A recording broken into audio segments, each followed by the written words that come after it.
Today is the 8th of March 1970, and I like to give in the following the way we celebrated and we prepared for Pesach in Niederstetten.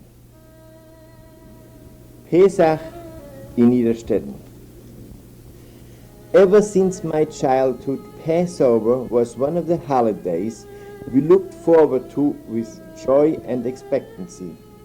The preparations in the old country and in the old house we lived in there for over 200 years started already in January. There was so much to clean, redo, rearrange from top to bottom. The preparations and cleaning for Easter were used to do all this kind of work. Sometimes even to throw out things which for some reason or other lost their usefulness. To throw out things was a major decision. Most of the time it was tabled and the item in question found a resting place in the attic. Our attic was as long as the house and contained a conglomeration of objects which would make an antique dealer's heart of our time jump. Remember, we lived in the house over 200 years. There were books, toys, pictures, cabinets, old clothes, nuts and apples, groceries and pots and pans, and last not least, several cats to keep the mice away. Every year came the painter around this time and did a few rooms. The wallpaper was also changed every few years. A few weeks before Passover came the Matzewagen, a horse-drawn affair on which big rolls of matze were laying. In later years they came via railway. All matzes were round and thin. We did not know the square ones. Sometimes people would tell us about them, and we thought, what a strange custom. Who ever heard of square matzes? In school, the teacher practiced every day a part of the Haggadah. The Niederstetten had to be learned by heart, inclusive the German translation. Nothing was forgotten, even the melodies were practiced. Nevertheless, many families had melodies of their own which came down through generations. These melodies were a jealously preserved heritage. We had the sale of Passover merchandise.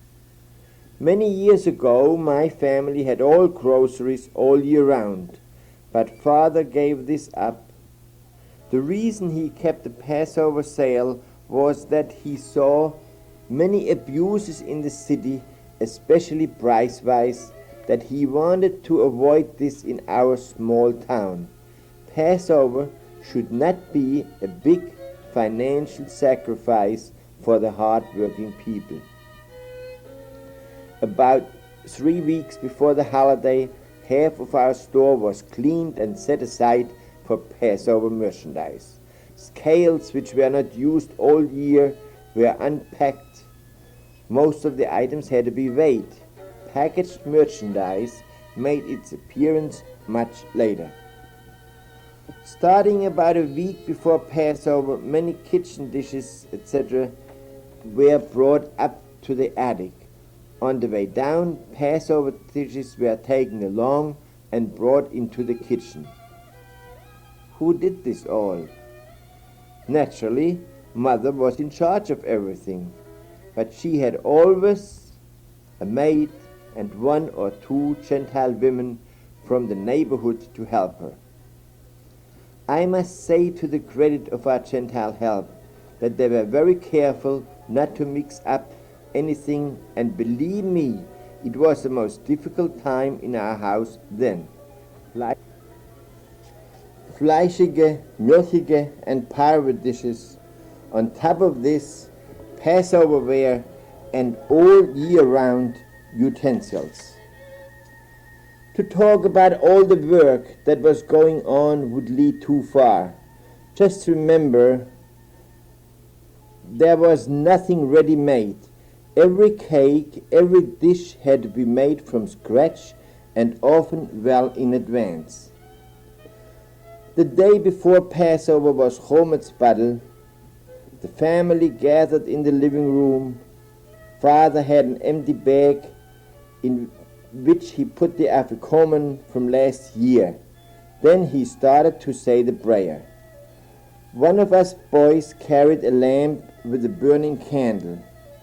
We already had electricity in all rooms, but nevertheless we kept up the tradition. Mama had a paper bag with sliced bread squares. The procession went from room to room, the lamp bearer in front. In each room, Mother put 3 bread squares on a table. Father had the feathers of a goose wing in his hand and would brush the bread squares in his paper bag. This repeated itself from cellar to attic and from room to room. After the end, we came back to where we started, and Father finished the prayer, and Mother put away the bag. It was burned the next morning. By now, housework was at a feverish pace. Often work went on until late at night and started again early in the morning. On Erev Pesach, the men went to morning service. When they came home, almost the whole house was out of bounds for any chometzdik eating, and breakfast was taken in our long hall. This too with accelerated speed, because around 8:30 was the end of all chometz eating. The time was given in our Stuttgarter Luch, the official calendar of the district. Some of the chometz we gave away, but we still had a lot of it in our house, locked away in special rooms in the attic and in the cellar. When one lived in the country, one had to have always a lot of reserves, because we could buy many things only at harvest time. Now comes the story of the chometz sale, and I like to read the following from a sketch which my brother Theo wrote, and which I think gives the spirit of the day in an admirable way. Matzekammer and Chometz Schrank von Theodor Stern. Which well-appointed Jewish home nowadays can boast of a Matzekammer or a Chometz Schrank? We in Niederstetten had a Balbadische house and just could not be without these art named but practical facilities. Let me enlighten you. The Matzekammer was the attic room, its sole purpose to store the yontifdige utensils and dishes during the year and to keep the newly arrived matzahs from Purim to Pesach. The chometz trunk of reverse use was a closet to hold our chometz, the season's crop of preserves, provisions and other delicacies, under lock and key during the Passover festival. Once a year, the contents of this closet changed ownership in a classic comedy of Talmudic shuffling. I must tell you about a Niederstetten character before I come to the heart of the matter. Niederstetten had what we would call today a real tycoon, though only the chometz tycoon. His name was Strecker. If he had a first name, no one knew it, as it was never used. He was a man of many trades and uses. He was the town's official field and vineyard warden, caretaker of the synagogue, and Shabbos goy for a few families. But more important, he was the town's professional for one phase of animal husbandry, the keeper of our male goats. We had a large goat population, and Strecker regulated its sex life. It should come as no surprise to readers who ever were near a goat, especially a male goat, that Strecker acquired an outstanding characteristic. He stank to high heaven, even freshly scrubbed, if he ever was in his Sunday clothes. Basic Mosaic law prohibits the presence of chametz in a Jewish home during Pesach. This entailed great inconvenience in those times when food had to be laid in when available and stored for a month. Our devout but practical Talmud Chachomim debated the matter and found the way to alleviate this annoyance without transgressing the spirit of the law. Exact legal requirements are spelled out in great detail in the Shulchan Aruch, which regulates to this day the observing Jew's daily life. So where does the smelly Strecker fellow come in? We German Jews did not have the right word for it, but he will be what you would call now the catalyst. He will now become the hero in our annual chametz play. Curtain. Strecker knew his lure as well as any Jew. Came chametz battle, Strecker would walk into our house, smell and all, to do business with his old friend Max. Max was my father. After sampling the prophet schnapps, he dropped a hint that he might be in the market for some victuals. My father in turn allowed that he might sell some, provided the price is right. Another schnapps, and this time a cigar too. It just so happened that my father had an inventory handy. Strecker was impressed. This was the time for the serious haggling to start. Just as if for real, believe you me. Naturally, a deal was made, had to be. According to custom, the handshake sealed the trade and made it official. Schnapps. But it's not over yet. A little difficulty arose. All of a sudden, Strecker realized that he bought more than he had the funds for, but he would certainly have them within a couple of weeks. Would his old friend Max accept a down payment, the balance to be paid at time of delivery in 2 weeks? He really didn't need all the food right this minute, old friend Max would of course. Whereupon Strecker pulled out his old-fashioned purse, counted out a few silver marks, and for that he received a bunch of ancient keys. This same cluster of old iron had done chametz duty for generations of Sterns. Strecker now felt good, and so did we, and he departed after one more schnapps, and cigar, odor and all. Curtain. End of Act 1.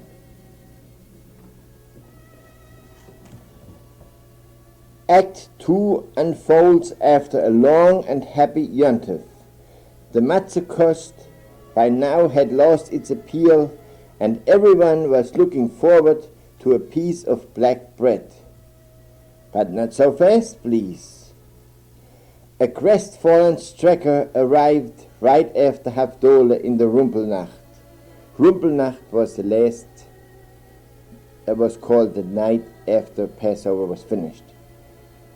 Schnapps first. Papa would say that he supposes Strecker wants to take home his purchases and brought the money. Well, he said before he'll do that he would like to talk something over. He, Strecker, asserted that with him, a man of honor, a contract is sacred.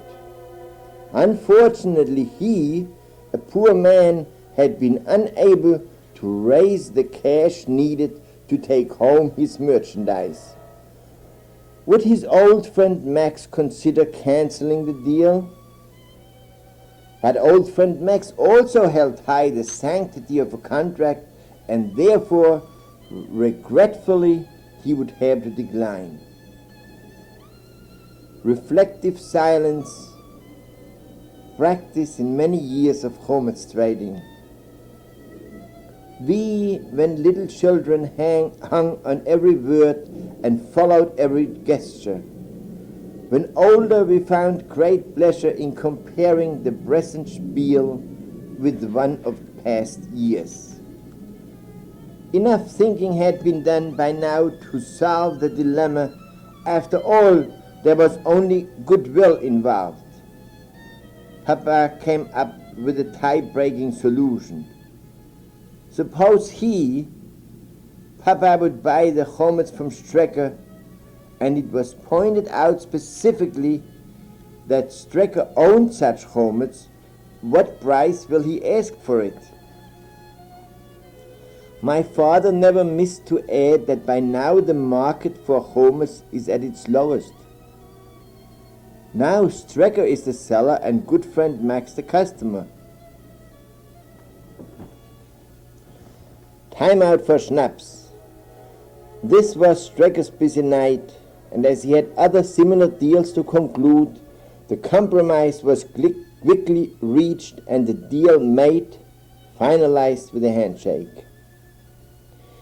He received the difference between sales and repurchase price, a couple of bucks, naturally also his deposit back, plus a bag full of matzes, a cigar, and in return we got back our heirloom keys.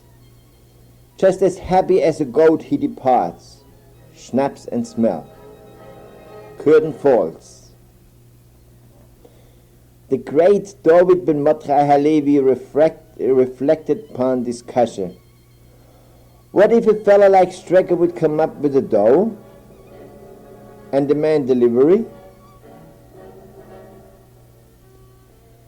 This trading system was employed all over southern Germany. The most widely used German Haggadah, the Rödelsheimer Haggadah, contained a sample contract form spelling everything out in detail so that it may be copied from year to year. This is the end of my brother Theo's story. When the time came, the homage was burned.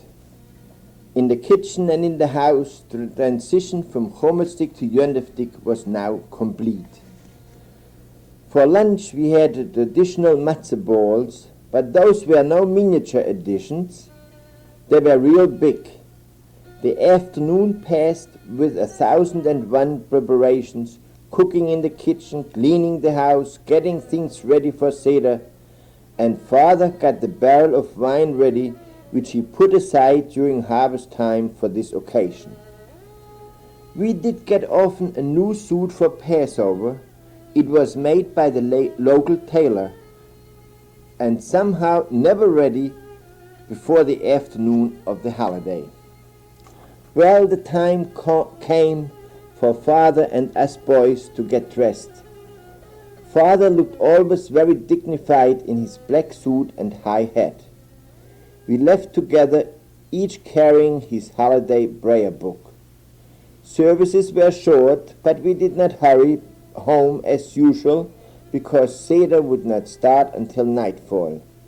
We walked slowly with the other congregants and wished everybody Gut Yontif und den kosheren Pesach.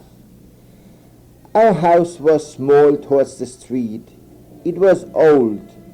Our family lived in it, as mentioned before, for hundreds of years. Inside it was like a little treasure chest. Father rebuilt the stairway and replaced the old staircase lining with oak carvings. Inside we had many antiques. Our house was always well kept. We entertained many people. On Passover night it looked to us like the inside of a palace. When we came home, all the lights were on, the Shabbos lamp was lit, the Seder table was set, and Mother greeted us all dressed up. She put her hands on our heads and blessed us. Father did this already in synagogue. Often we had guests for the Seder. Steady guests were our neighbors David and Jenny Stern. Often we had Gentile peoples who were interested. We had poor people who were in town during the holidays. Often we had old Niederstetteners who came back for Pesach so they could experience again a Pesach holiday in Niederstetten, which was so much nicer and more complete than it was observed in the city. Precious linen covered the table. On it were in front for each participant a silver cup and a Haggadah. We had many silver cups, large and small, decorated and plain. One of the most beautiful ones stood in the middle of the table, reserved for the prophet Eliyahu Hanovi. Next to my father, who gave the Seder, were two beautiful big down pillows. On the wall hung a cloth on which were pictures pertaining to the Exodus. On my front of my father's seat was the Seder Schissel, which still had its name Schissel from olden days, even so it was a three-story affair and no Schissel at all. Father poured wine for everybody. By the time nightfall came, we were just about ready to begin. It was Father's intention that whoever sat on our table should know the meaning of the words, and therefore we translated most of it into German as we went along. In the following, I shall translate into English.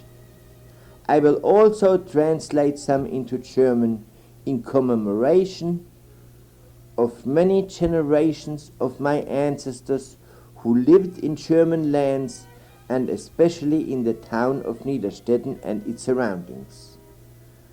Our father had a beautiful voice and knew all the melodies. I shall try to retrieve in the following the spirit of a time gone by. As I said previously, by the time we all sat down around the table, night had fallen. One could faintly smell the oil burning in the Shabbos lamp. The bright ceiling light lit up every corner of the room. The silver cups were blinking. The wine reflected. The manifold lights. The Haggadahs were opened. The participants looked in it with expectation. Then they took the cup in their right hand, and Father began.